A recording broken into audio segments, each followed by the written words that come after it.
I am on question number 7.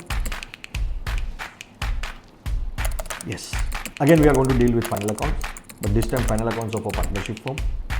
This will also give you 12 marks. Here also I am giving you 25 minutes.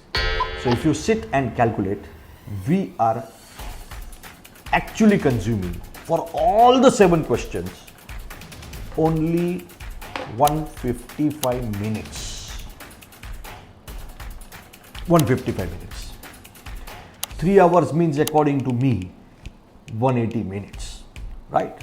So every time we have to understand that we have counted at least 20% extra time only for each question. So इससे ज़्यादा आपको time नहीं लगेगा if you are well prepared. That means full 25 minutes you have extra.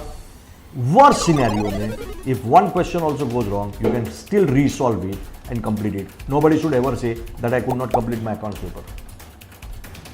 You have all the time in the world.